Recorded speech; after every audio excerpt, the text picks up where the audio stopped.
Social মিডিয়াতে ব্যাপক গুঞ্জন ছড়িয়েছে বাহার নাকি আবারও বিয়ে করতে যাচ্ছেন।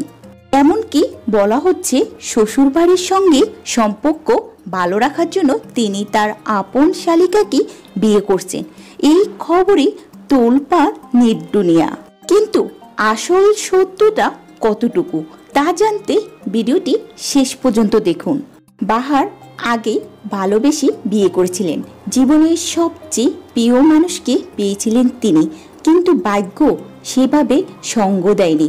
সংসারের পূর্ণ স্বাদ নেয়ার আগে কাজের কারণে তাকে দেশের বাইরে যেতে হয়। এরপর কাগজপত্রের ঝামেলায় দেশেও আর আসতে পারেননি। অবশেষে 1 থেকে 1.5 বছর পর দেশে ফিরে আসেন তিনি, কিন্তু তখন ঘটে যায় জীবনের সবচেয়ে ভয়াবহ ঘটনা। নিজের চোখের সামনে প্রিয় স্ত্রীকে হারান তিনি। শুধু স্ত্রী নয়, পরিবারের 7 জন সদস্যকে হারাতে হয়েছে একসাথে।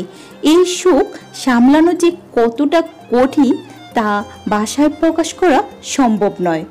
আর এই পরিস্থিতির মধ্যেই তার ব্যক্তিগত জীবন নিয়ে নানা আলোচনা ও সমালোচনা শুরু হয়েছে সামাজিক মাধ্যমে। ওই লাইভে এসে বাহারউদ্দিন স্পষ্ট জানিয়েছেন, আমার এখন বিয়ে করার কোনো মন মানসিকতা নেই।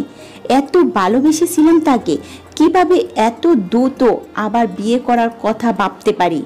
সবাই আমার সরলতার সুযোগ নিচ্ছে। এসব ভুয়া গুজব ছড়াবেন না কেউ, দয়া করে। সত্যি বলতে, যে মানুষ নিজের পরিবার এবং প্রিয়তমাকে হারিয়ে একাই লড়াই করছে, তার কষ্টের গল্প কেবল সেই বুঝে।